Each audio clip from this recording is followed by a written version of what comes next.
Bom, eu agradeço a oportunidade, agradeço de coração a oportunidade. Eu acho assim, quando eu fui convidado, a primeira coisa que eu pensei, se enganar de Marcelo, olha só como são as coisas. Mas eu acho bem legal isso. Eu penso que cada um de nós que fala um pouco sobre o Espiritismo vem trazer um aspecto da mensagem, né? Vem trazer um aspecto da mensagem, vem trazer um aspecto de como a coisa é. A gente sempre fala na seara de Jesus, né, Tico? Sempre fica falando, seara de Jesus, seara de Jesus. E assim a gente. Eu fui olhar o que era seara no dicionário, afinal, um dia, né? Me revoltei que eu não sabia exatamente o que era. E seara é uma plantação. E a gente pode encarar essa plantação como sendo uma monocultura, né? Mas uma monocultura, como eu fui lá para o Mato Grosso, que a gente olhava na estrada, naquele plano, assim, olhava do horizonte à esquerda até o horizonte à direita e era milho por 300 quilômetros e não tinha ninguém trabalhando. E certamente, quando a gente fala de Jesus, tem que ter a pessoa, né? Tem que ter o ser humano lá. Então eu pensei assim, essa tal de seara de Jesus deve ser uma granja, que nem uma granja. E tem, então, e nessa granja, Andréia, tem de tudo. Tem pato, tem um açude onde os patos nadam, tem peixe nesse açude, tem galinha, tem vaca, tem árvore frutífera e um monte de gente trabalhando, como uma granja, né? Normalmente é. Até que é assim que muitos imigrantes tinham muitos filhos, para justamente cuidar do pedaço de terra deles. Né? E é assim, cada um de nós que trabalha nessa seara, nessa granja de Jesus, vem com uma visão. Né? Quem cuida das galinhas vai falar do carinho que ela tem pelos pintinhos. Né? Quem cuida das vacas vai falar da expressividade dos olhos delas, né? E da doçura do leite. E assim sucessivamente. Quem cuida das plantas vai falar de planta, e vai falar de adubação de terra, e vai falar da água, e assim vai. E assim, mesma coisa com o Espiritismo, cada um de nós apresenta um lado. Né? Para aqueles de vocês que não gostam muito de trabalho na terra, a gente pode imaginar também como um diamante, né? Que cada um olha uma faceta. O diamante é todo o ensinamento de Jesus, mas ele ainda é muito grande para a gente abarcar. Então a gente olha uma faceta, um pedaço, e esse a gente consegue falar dele. Então é assim. Eu agradeço muito de coração a vocês e estando na Austrália a gente tem que agradecer também aos aborígenes, né? Porque eles são os administradores originais destas terras aqui. E homenagear os aborígenes dizendo assim, valeu aborígenes, valeu pessoal, obrigado. Eu acho meio esquisito, eu acho que a gente tem que ir mais além, sabe? E o mais além é justamente esse ponto, né? Como eles se comportavam, né? Como eles viviam, porque tem gente que diz que a aborígene é um povo muito primitivo, porque eles não tinham livro, eles não liam nada, mas eles contavam histórias na beira do fogo. Ficavam lá os velhos e as crianças sentados, né? Porque os jovens todos estão atrás das matas, lá onde era mais escurinho. Eles ficavam lá contando histórias. E eu quero contar uma história para vocês. E a primeira história eu sei que vai trazer lágrimas dos olhos do meu amigo Tico, porque tem um momento saudade. Essa aqui, Tico, fazia tempo que tu não via. Tu é o que é um homem casado e com filhos, é uma nota de $50. Aqui a foto desse pessoal, eu pedi emprestado para a Helga, tá? Não vai pensando que é minha. Depois eu vou pagar com juros. Essa pessoa que se encontra aqui chama David Uniapon. E esse camarada é uma pessoa bastante interessante. Ele nasceu em 1872. Tá? Então, ele veio um pouquinho depois de Kardec. E ele fez exatamente aquilo que os irmãos Grimm fizeram. Ele colecionou histórias que os aborígenes contavam e escreveu um livro. E esse livro é muito interessante. E tem uma história que eu quero contar para vocês, porque eu acho que tem tudo a ver com essa noite de hoje. Né? Então vamos se imaginar sendo abraçado por uma tia, um tio, porque os aborígenes chamam os mais velhos de tia ou tio. Né? E a história é a seguinte, que uma vez, antes de aparecer o ser humano, os animais viviam todos em paz, não? E eles conversavam entre si. E nessa ocasião, uma cacatua jovem quis se mostrar para as outras e se pendurou de cabeça para baixo num galho e ela caiu. Caiu e quebrou o pescoço. Então ela desencarnou, né? E aí a bicharada ficou toda, mas o que é isso? Eles não sabiam o que era aquilo, era uma novidade completa, né? Como assim, né? Como assim não está mais brincando, não está mais falando, não está mais se mexendo? Então chamaram os pajés de todas as tribos, né? Especialmente das aves, porque afinal era uma ave, e foram lá, todos cutucaram com lança, quer dizer, todos esses procedimentos normais da medicina, né? Mesmo a atual. Cutucaram com lança, botaram fumaça embaixo do nariz e não aconteceu nada. Ela havia morrido mesmo. Então se fez um grande conselho para entender essa situação, o que tinha acontecido. Tá? E aí a primeira ave que foi chamada para responder, tentar responder o que tinha acontecido, era a coruja. Porque a coruja sempre andava com aqueles olhão, né? E então perguntaram para a coruja, o que houve? A coruja não falou nada. E aí então perguntaram para a águia, né? A águia, eu não sei vocês aí, mas aqui no norte de Queensland, a águia é um animal que, quando o sujeito está sentado dentro de uma caminhonete e ela está com os pés no chão, no asfalto, a cabeça dela fica nessa altura assim do motorista. Ó. Quer dizer, é uma baita de uma galinha, é um bicho bem grande, é um bicho majestoso. Seria então o imperador das aves. Né? Perguntaram para ela e a águia respondeu assim, ela pegou um pedrisco e jogou no rio. E agora eu vou ler, porque essa é a versão Marcelo em português, da versão dele em inglês. Aqui está a explicação para o mistério da cacatua. Aquele pedrisco ainda existe, apenas entrou em uma nova existência, assim como a cacatua. Aí as aves disseram, tá boa a explicação, não é exatamente isso, eu acho que não é assim. Ficou aquela dúvida no ar, então chamaram o corvo. Todos eles sabiam que o corvo era um animal, uma ave muito sábia, mas também muito maligna. Né? Sempre tem a história do corvo que vai dividir o queijo com a faca. Né? O corvo pega o queijo com a faca na mão e vai dividir para os outros dois bichos o queijo. O corvo acaba comendo todo o queijo, todas as histórias do corvo. Aí o corvo então limpou a garganta, tomou um golinho d'água, como se fosse dar um discurso, mas não falou nada. Ele era para irritar mesmo, porque ele era um bicho maligno mesmo. E ele pegou um pedaço de madeira pesada e jogou na água. Essa madeira afundou e lentamente voltou. E agora, de novo, eu vou ler o que ele escreveu. Aqui, grasnou o corvo, está o mistério explicado. Nós todos vamos para uma outra existência, através de um outro mundo da experiência, e depois retornamos. Aí a bicharada ficou satisfeita e a águia, então, pediu voluntários para fazer o teste. Né? E aí apareceram voluntários, que nem o possum, o wombat e esses outros bichos que hibernam. E o David, ele nasceu perto de Adelaide. Lá você sabe que faz um frio regular no inverno. Né? E aí esses bichos sumiram tudo. Sumiram e voltaram na primavera. Todo magro, meio esquisito. E a águia falou, olha, meus amigos, fora a cobra que trocou de pele, vocês não fizeram nada diferente. Né? Não serviu o experimento. Aí os insetos pediram, então. E veja se essa não é uma história espírita. Né? Começa com o personagem principal desencarnando. Né? E depois agora vem a lição de moral ainda por cima, que vem os insetos, e os insetos sempre foram considerados a tribo mais inferior de todas, quer dizer, vem o mais simplesinho e diz assim, nós queríamos testar. E aí os insetos fizeram diferente, eles não se esconderam como o possum, como a cobra, como o iguana, como o wombat.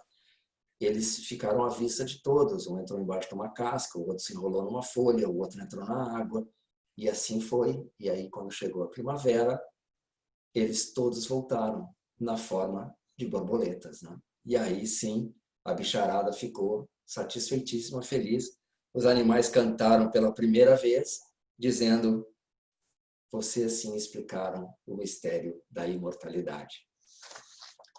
Então, de que nos fala o Espiritismo? Não é nada de novo. Né? A gente sabe que os aborígenes têm uma história de 60 mil anos aqui na Austrália, E essa história deve ter, no mínimo, uns 30 mil anos, né? E a gente já tinha essa ideia, a gente, seres humanos, já tinha essa ideia de que há alguma coisa lá, né? Mas, de qualquer maneira, eu acho muito legal a gente trocar os preletores, né? Porque certamente o Maher, que fala muito melhor, ele é um campeão da palavra, né? O Lucas, que é um campeão de si mesmo, eles nunca vão representar isso. Eu acho legal a gente cobrir todas as áreas do nosso conhecimento, porque toda opinião, toda versão é válida, né? E é conversando que a gente se entende, né? Conversando entre a gente é conversando, sozinhos a gente chama de meditação, e quando a gente conversa com o plano superior, é oração. Então, o José Kardec dos Santos era um agnóstico, né? Quando ele nasceu numa família religiosa, mas naquela época todo mundo nascia numa família religiosa, todo mundo tinha uma religião, né? Não tinha essa de não ter uma religião. Né? Ele nasceu numa família que tinha uma religião, mas ninguém seguia muito, especialmente ele não seguia. E era uma época, quando ele nasceu, que a religião a ciência especialmente, tinha completamente se divorciado da religião. Ou você era religioso, e a exceção confirma a regra, ou você era um cientista. Não havia cientista religioso, a exceção confirma a regra. Tá? Inclusive, a religião vigiava a ciência para evitar que a ciência saísse da moldura, do espaço que as escrituras ditavam para a ciência ficar lá dentro. E o grande influenciador da época de Kardec, o grande filósofo da época de Kardec, era um camarada chamado Augusto Comte. Se tem algum advogado aqui entre nós que estudou no Brasil, certamente conhece o positivismo, porque o direito brasileiro, ao que me parece, eu não sou advogado, ele tem uma influência bastante grande do positivismo. O Augusto Comte nasceu Noves Fora 8 anos antes de Kardec e veio a falecer 12 anos antes. Quer dizer, eles eram contemporâneos e da mesma cidade. O Augusto Comte trabalhava, vivia em Paris, e o Kardec, a gente sabe, também. Né? O positivismo que Augusto Comte criou é um sistema filosófico, agora eu vou ler de novo, que reconhece somente aquilo que pode ser cientificamente verificado ou aquilo que é capaz de explicação matemática. E, portanto, rejeita qualquer metafísica ou qualquer religião. O Augusto Comte, ele criou essa filosofia, o positivismo, e no positivismo tem uma frase que vocês vão reconhecer, que diz assim, ó, o amor como princípio, a ordem como base e o progresso como objetivo. A gente já viu 2 dessas 3 palavras numa bandeira de um certo país, né? Que é o nosso querido Brasil. E eu peço a Deus Nosso Senhor que o Brasil consiga seguir o amor como princípio, a ordem como base e o progresso como objetivo. Mas parece que está bem longe, né, ainda. E essa expressão positivismo vem várias vezes nos livros de Kardec como positivo, né? E muitas pessoas se enganam achando que o Kardec, o nosso amigo, ele se refere ao positivo de joinha, né? De sim. Né? Você me escuta? Aí o outro fala, positivo. Né? Nesse sentido. Mas não. Quando Kardec usa essa palavra positivo, ele quer dizer alguma coisa que é provada cientificamente e que só consegue ou é capaz de ter uma explicação matemática, né? Ou seja, uma coisa absolutamente lógica. Então, nós estamos falando de um rapaz que era um agnóstico, que era um cientista e que, por um acaso, começou a conversar com espíritos. E esse, por um acaso, que ele começou a conversar com espíritos, ele cria uma doutrina, que é o espiritismo, que a conclusão, o resultado dessa doutrina é que a gente tem que ser pessoas religiosas, que a gente deve amar ao próximo como a si mesmo e a Deus sobre todas as coisas. Por uma conclusão matemática, ele chegou a essa conclusão. Então, e ele fala, Kardec fala muitas vezes que a fé inabalável só é aquela que pode encarar frente a frente, no olho, a razão em todas as épocas da humanidade. Quer dizer, a fé raciocinada, a fé sem rituais, a fé sem dogma, a fé sem hierarquias, sem liturgias. Mas a gente comete um engano, né? A gente comete um erro aí na coisa toda. Porque a gente diz assim, a fé tem que ser científica, né? Bons somos nós, os espíritas, que a nossa fé é raciocinada, a gente pensa, pensa, pensa e acredita. Mas tem a outra via da mesma mão, né? A ciência tem também que se aproximar da fé, né? E os exemplos disso estão por todas as partes, né? Talvez falte essa associação, né? E isso que é legal, né? Mais uma vez, ter um amalucado falando na noite de hoje, porque vê ligações em coisas que normalmente as pessoas não veriam. Por exemplo, o nosso mestre nos ensinou o valor da caridade, né?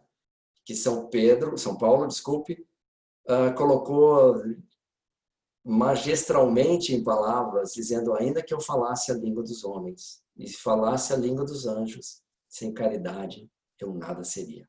Isso ele falou, sei lá, 2000 e tantos anos atrás. E há quanto tempo a gente já não sabe, nós seres humanos, né? Que se a gente escovar as costas de uma vaca leiteira, ela vai produzir mais leite.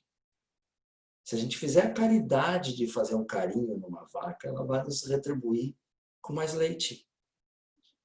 As ciências econômicas, isso é sério. As ciências econômicas chegaram à conclusão matemática que uma sociedade solidária é mais eficiente e mais lucrativa para todos. Então, para os capitalistas entre nós aqui, Jeff Bezos, se os senhores estiverem me escutando, fazer caridade, se importar com o próximo, é uma atitude muito rentável. E a agricultura, então, muito mais que as vacas leiteiras, né, já percebeu isso também. Já percebeu que plantas que recebem vibrações de carinho produzem mais.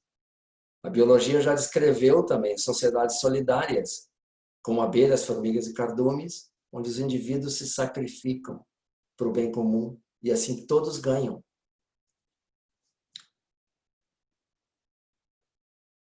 A psicologia comportamental descreve o mesmo. Grupos que se ajudam possuem indivíduos mais felizes. Eu escutei um podcast muito interessante de um australiano que é fisioterapeuta, Dona Helga. E ele foi trabalhar voluntariamente em Vanuatu. E perguntaram para ele, qual é a diferença de morar em Vanuatu? Ele falou assim: em Vanuatu eu sou uma pessoa, um ser humano. Porque todo mundo sabia o meu nome, onde eu morava, e todos me perguntavam: e aí, tudo bem? Como vai? E quando ele voltou para Sydney, era apenas mais um na multidão. Então, esse sentido de comunidade, né, faz com que as pessoas se tornem mais felizes. Então, para os individualistas entre nós aqui, para aqueles que só pensam em si mesmos, né, para ser mais feliz, é só pensar no outro. Então, tem outra história sensacional que é os coelhos e o colesterol. Foram fazer uma pesquisa sobre a relação entre comida gordurosa e o colesterol e doenças que podem causar. Então é bom ter um animal que tem uma vida curta, né, para poder fazer logo a autópsia, né? E deram comida gordurosa para coelhos e foram verificando o sangue e perceberam que um grupo de coelhos não tinham, o colesterol não subia, eles comiam a mesma comida, era o mesmo coelhinho branquinho do olho vermelho, né? Então, era o mesmo coelho, mas um não subia o colesterol, e foram lá ver o que estava acontecendo. Aqueles coelhos eram tratados por um estudante, porque normalmente estudante que faz isso, que quando ele dava comida para os coelhos, ele ia lá e fazia carinho nos bichos, e eles não ficavam doentes. E aí disseram, não, não é possível. Agora vamos mudar o nosso teste, não é mais um teste sobre colesterol. É um teste sobre a eficiência do carinho na redução do colesterol. E funcionou sempre. Todos os coelhos que recebem carinho e comem comida gordurosa não têm problema de colesterol.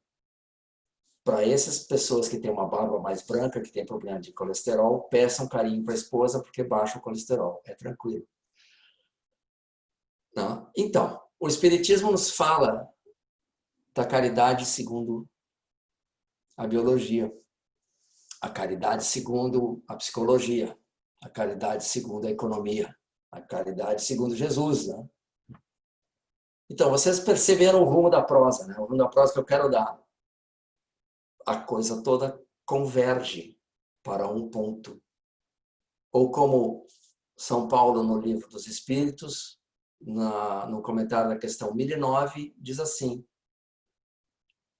gravitar para a unidade divina, eis o objetivo da humanidade.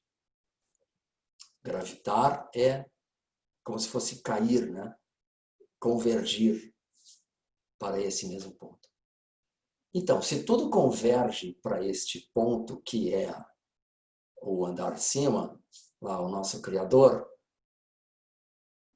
não é só caridade, é tudo. Tudo vai convergir para lá, né? E aí vem uma coisa legal também, né? Que André Luiz fala assim, o mundo espiritual é uma... Quer dizer, o mundo material é uma cópia do mundo espiritual. Tanto é que ele descreve lá em 1940, quando ele escreveu os livros dele, né? 30 antes da Segunda Guerra, quando ele estava escrevendo para depois ditar para Chico Xavier, ele já descreve a televisão, já descreve a comunicação à distância, já descreve isso que nós estamos fazendo hoje, né? Então, a gente só precisa copiar isso que já existe, que já é feito lá, né? Essa é a boa notícia. Já tem, é só copiar, porque nós vamos convergir para lá, né? E essa é a boa notícia. A má notícia é que agora sim que vai começar o assunto de hoje, né? Porque, afinal, do que nos fala o Espiritismo? E eu tenho certeza que vocês estudam bastante o Espiritismo e sabem muito sobre o assunto e vão dizer assim, não, o Espiritismo fala dos 5 pilares do Espiritismo, é a base, né? E os 5 pilares são a existência de Deus, a imortalidade da alma, se a alma é imortal, ela existe, né? Que os espíritos podem se comunicar conosco, a pluralidade das existências, que é a reencarnação, e a evolução. Então, mas ainda não é exatamente o cerne, né, da coisa toda. Se alguém nos perguntar, tá, afinal, do que fala o Espiritismo na rua, assim, ou algum colega de trabalho aqui na Austrália que nunca ouviu falar de Espiritismo, a gente poderia dizer, especialmente depois dessa parte da convergência que eu falei antes, que o Espiritismo nos fala de tudo. Porque tudo converge. Então, o Espiritismo pode falar de qualquer assunto. É como eu e a minha granja, né? Se eu falar da plantação de tomate, eu estou falando da granja também, mas é uma parte, uma parcela apenas. Se eu falar da captação de água, a mesma coisa. Mas a gente poderia fazer um resumo desses 5 pilares dizendo assim, a gente evolui sempre, né? E porque somos imortais, evoluímos sempre. E a gente vai reencarnando em corpos materiais quando necessário, porque nós somos espíritos. Então, a gente tem essas experiências na matéria porque a gente é imortal e a gente vai reencarnando e a gente sempre segue os ditames, a gente sempre segue as regras de um Criador que é por amor e misericórdia. Então, essa seria mais ou menos assim. Em uma frase, Afinal, o que é o Espiritismo? Né? O que o Espiritismo prega? O Espiritismo prega isso, que a gente evolui sempre, porque a gente é imortal, porque a gente reencarna em corpos materiais quando necessário, porque a gente é espírito e a gente segue sempre as regras de um pai, que é um criador, né? Deixando o lado que a gente poderia dizer muito bem que Deus é mãe, né? Que é puro amor e misericórdia. Então, o Espiritismo vem nos dizer que nós somos espíritos, que a gente pode celebrar a bondade, a inteligência de Deus, que nos criou simples e ignorantes, mas com a habilidade de evoluir. Quer dizer, nós somos espíritos, muito bem, né? Nós somos criados simples e ignorantes, mas agora a gente sabe o que somos e sabe para onde vamos. Nós somos espíritos e vamos para uma evolução, nós vamos para um degrau acima desse que nós estamos agora. E aí vem a pergunta que realmente é a que move a gente e muitas vezes nos deixa até um pouco tristes, né? Porque se a gente sabe disso, então a gente está agindo como isso? A gente age como espíritos encarnados? Eu falo por mim, tá? Não. Eu sou, no meu entender, um ser material que tem uma curiosidade, uma extravagância. Eu tenho um espírito dentro de mim. Eu tenho um espírito que mora dentro de mim. Né? E não eu tenho um espírito que veste um corpo. E esse é um ponto assim, quão errado eu estou, né? Quão errado eu estou nessa visão. Que até a polícia sabe disso, né? Na verdade. Quer ver? Eu vou contar outra história para vocês. Certa feita estávamos, Helga e eu, visitando Barcelona. A gente morava na Alemanha, a gente foi até Barcelona, para ir depois até Portugal, e a gente parou o carro na frente da igreja Sagrada Família, que é aquela igreja belíssima do Gaudí, né? É Gaudí o nome do arquiteto? Se não for, me perdoem. Devia ser, devia mudar de nome. E a gente foi passear na igreja e tal, e na volta tinham tentado assaltar o carro e ele estava quebrado, né? Tinham quebrado umas peças dele, e a gente foi, então, na delegacia fazer um BO, né? Porque brasileiro tem que ter um BO, né? Porque o carro não era meu, era da empresa, e eu sei lá como é que funciona o seguro, é melhor fazer um BO, que é um boletim de ocorrência, né? Que vai contar o que aconteceu. E a gente foi na delegacia e o policial lá ficou assim, ó, o que esses caras querem, né?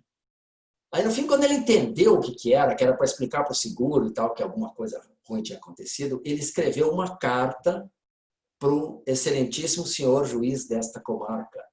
E ele escreveu assim, ó, prezado excelentíssimo senhor juiz desta comarca, apareceu aqui nestes dias quem acredita ser e chamar-se Marcelo Falcão. E como isso está certo? Se a gente não falou de convergência hoje, a gente pode dizer até a polícia na Espanha converge para o espiritismo quando diz que eu acredito ser e me chamar Marcelo Falcão. Porque só é nesta uma encarnação das milhares que eu vou ter e que eu já tive que meu nome é este. Tá?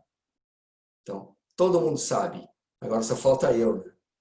Mas e por que a gente foi numa delegacia espanhola com um carro alemão pedir um documento num padrão brasileiro? Vai vendo a sopa de letrinha que é isso. Né?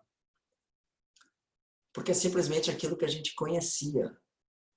No Brasil é assim, se acontece uma coisa desse tipo, tu vai na delegacia e pede um BO, e eles já sabem o que é um BO. Né?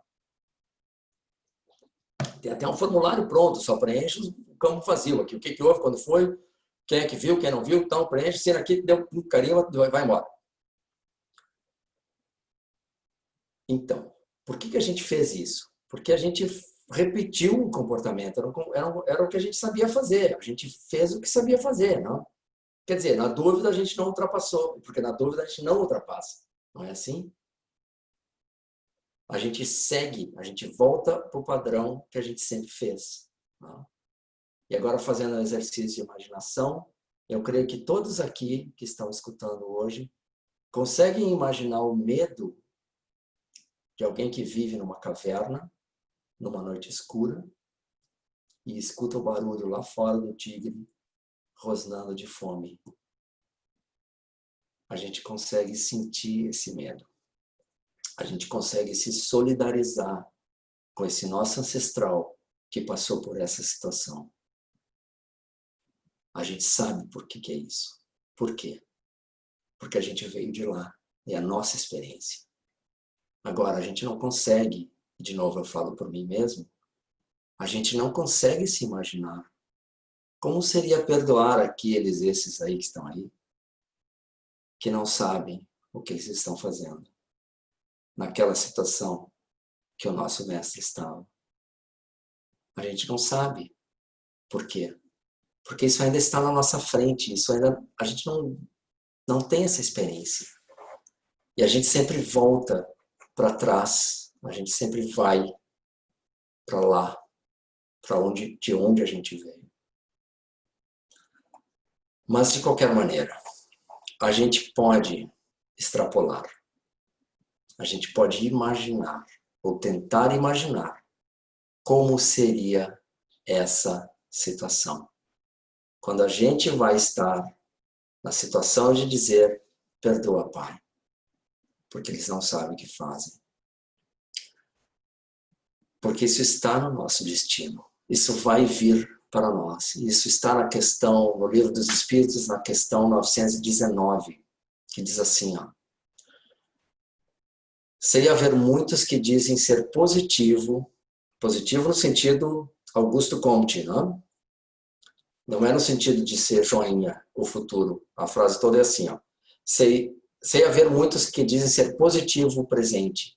Positivo no sentido de confirmado, de certo, de explicado matematicamente, de sólido. Vamos ler de novo, porque senão até eu me perco. Sei haver muitos que dizem ser positivo o presente em certo futuro. Ora, esta é exatamente a ideia que estamos encarregados de eliminar do vosso íntimo, visto desejarmos fazer que compreendais este futuro, de modo a não restar nenhuma dúvida em vossa alma. Ou seja, o presente é incerto. Por definição de Santo Agostinho, foi ele que escreveu isso. O futuro é certo, o futuro é positivo, nos dois sentidos agora. No sentido de ser certo, que vai acontecer, de ser matematicamente provado, e no sentido de ser joinha. O futuro vai ser bom. Né? E Deus nos deu todas as ferramentas para evoluir. Né? E essa talvez seja a grande mensagem que o Espiritismo nos traz para alguém que acredita ser e chamar-se Marcelo. O Espiritismo vem justamente trazer o sentido da vida. E vem dizer para mim assim, Marcelo, tu não é Marcelo, tu estás Marcelo. Tu é uma coisa muito superior e muito maior que isso. Que está aqui amassando essa almofada na cadeira. Tu é algo muito maior, meu amigo. Tu é um espírito imortal que está vivendo uma experiência abençoada num planeta que foi feito para alguém do teu nível, para tu passar por isso que tu estás passando, para isso que tu estás vendo, para tu poder evoluir. Ah, que lindo isso. O Espiritismo, então, vem nos mostrar e trazer o sentido da vida. Para que serve a vida? E já disse, São Paulo disse, gravitaram para a unidade divina, eis o objetivo da humanidade. Então, caminhar com Jesus na evolução, com Ele e para Ele.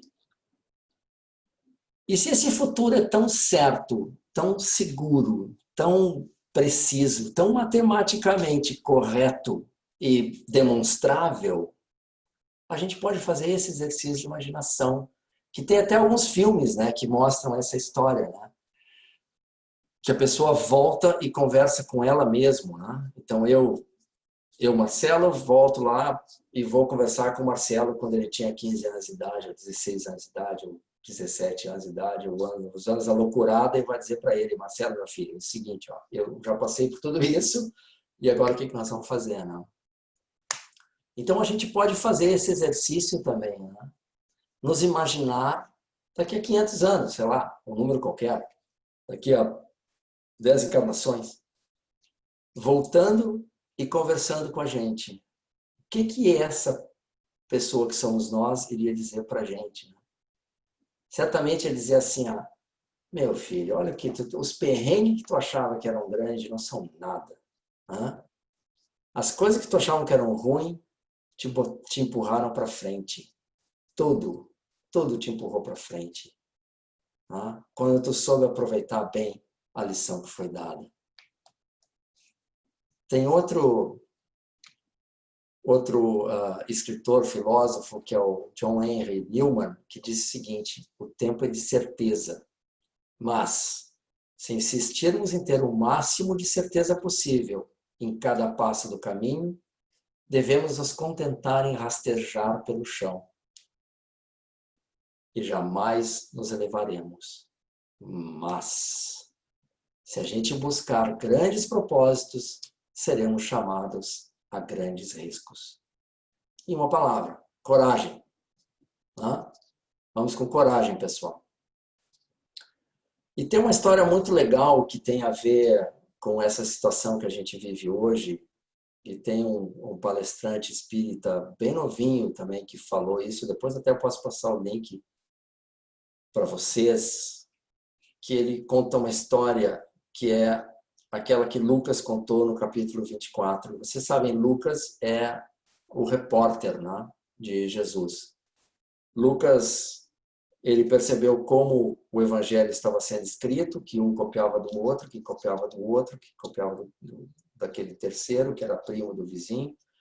E ele pensou assim, pô, tá na hora de eu ver o que é, o que não é. Então ele foi para os lugares onde Jesus tinha passado e ele procurou falar com as pessoas.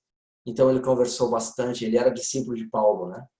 Ele conversou com Paulo, ele conversou com João, conversou com Maria e ele foi para todos esses caminhos. E onde Jesus andou e conversou com as pessoas lá. E ele conta uma história que é assim, né? Depois da crucificação, vinham dois discípulos de Jerusalém para Emaús. E, evidentemente, tudo que está na Bíblia foi escrito certamente com a importância que esse livro tem para nós, né? Foi escrito certamente com uma grande orientação espiritual. Então, muitas vezes, o conteúdo vai muito mais além do que as palavras apenas, né? Vai muito mais fundo. Então, quando se refere a Jerusalém, é também um estado de espírito. Tá? É um estado de espírito onde as pessoas estavam ligadas à religiosidade, porque Jerusalém era o centro religioso da época. E eles estavam indo para Emaús muito tristes, porque Jesus tinha sido crucificado. Jesus, o Salvador, o Redentor, que ia liberar o povo judeu em todos os aspectos, tinha sido morto de uma maneira desgostosa, né? De uma maneira horrível. E vem um peregrino e pergunta para eles assim, o que houve? Por que vocês estão tão tristes? Né? E eles falam assim, pô, tu não sabe o que aconteceu? Tu não viu o que aconteceu? Tu não sabe das notícias? Né? Esse texto foi escrito há mais de 2000 anos e não é assim hoje. Não é assim hoje que a gente fica triste e alguém nos pergunta o que aconteceu e a gente responde, pô, tu não viu as notícias? Tu não está sabendo o que está acontecendo? Tu não viu a corrupção, tu não viu o desgoverno, tu não viu a loucura das pessoas? Então, esse peregrino foi falando para esses dois discípulos, foi falando das escrituras e foi falando dos ensinamentos e foi falando do amor infinito de Deus, e foi falando da inteligência infinita de Deus, e foi falando da misericórdia de Deus, e foi falando que tudo segue um plano, e foi contando toda essa história. E eles foram se sentindo aquecidos no coração. Eles foram se sentindo bem. Tá? E aí, quando eles chegaram em Emaús, que afinal nem é tão longe de Jerusalém, eu acho que a conversa fez eles caminharem mais devagar, eles pediram, fica conosco, vamos comer alguma coisa. E esse viajante, então, leva eles para uma hospedaria. E o preletor, o palestrante que eu escutei, depois eu vou mandar o link para vocês, ele fala assim, é muito mais do que um restaurante, é um lugar onde as pessoas podem se acalmar e se sentir em paz. Né? E lá, eles sentam para comer, e no momento que esse peregrino divide o pão, eles finalmente percebem que é Jesus.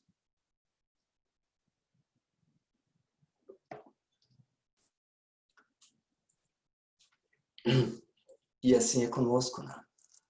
A gente acredita ser e chamar-se, a gente acredita ainda, ou pensa ainda, que religião é uma coisa que a gente faz todas as terças-feiras, aí vocês é terças, né? E de vez em quando às quintas. Aqui no Brisbane Spirit Center é às quartas-feiras, e é só, né? Das 7 às 8 e pico, e aí termina e acabou. Né? Se esquecendo que o mestre, que é o nosso modelo, ele era Jesus sempre. Né? Ele não tinha assim, botava o crachá de Jesus, bom, agora eu sou Jesus, batia o ponto, 9 da manhã, sou Jesus até às 5. Não, ele era sempre Jesus. Ele estava lá sentado numa sombra, na beira de um poço, e ele era Jesus. E ele veio falar da água que mata a sede para sempre, para a mulher da Samaria. Então, que eu estou no horário, né? Para acabar com a minha preleção, um poeta brasileiro chamado Augusto de Lima escreveu uma coisa muito legal, ainda encarnado. Depois ele desencarnou e escreveu coisas mais legais ainda no livro Parnaros Além Túmulo, por um Chico Xavier, novinho de tudo.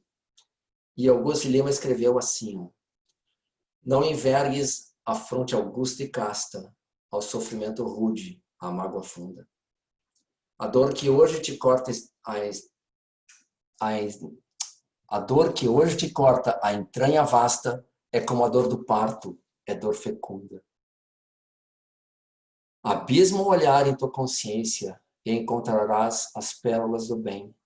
Trabalha, colhe a esplêndida opulência que as minas do teu cérebro contêm. Trabalha e colhe a dor que hoje te corta profundamente. É uma dor como a do parto, que tem um resultado sensacional. Vamos imaginar agora, então, um jardim bem bonito. Esses que tem aqui na Austrália, esses jardins que a gente vê aqui, né, que são tão lindos, onde a gente faz piquenique, né, que é um luxo. E a gente, se imaginando nesse jardim, a gente pensa que ele sempre foi assim. Não, mas ele não foi sempre assim. Teve um trabalho necessário e constante. Na verdade, podia ter sido uma pirambeira, um buraco, né?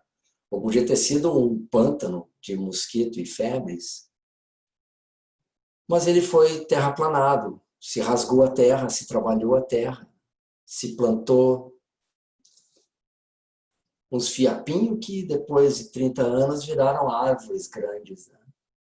Se plantou, se trocou plantas de lugar, se adubou, se fez os caminhos, se fez tudo isso, há que se cuidar das plantas, há que se deixar as plantas crescer, há que se ver o que deu certo, o que não se deu certo, há que se cuidar da vida, tomar conta da amizade. Mas é possível, né? O resultado existe, o resultado funciona. A gente já viu um jardim assim. Ó. Do mesmo jeito, essa batalha que a gente tem com essas pessoas que acreditam ser e chamar-se qualquer nome que a gente possa ter, né? É do mesmo jeito, né? A gente está recém assumindo a nova direção de nós mesmos, né? Sabe, quando eu coloco no restaurante assim, sob nova direção, né? A gente está recém fazendo isso. A gente está recém entendendo que a gente tem que, e que não precisa mais, ter esse mochilão de animalidade que a gente carrega de um lado para o outro, e que a gente pode dar esse passo para frente. Que a gente pode ter essa coragem libertadora de dizer, agora chega, minha gente. Vamos navegar por mares nunca dantes navegados. Vamos acordar para a vida eterna, com fé e com coragem. Tico, tu queres que eu faça uma prece agora ou no final? Agora? Então tá. Aproveita. Não?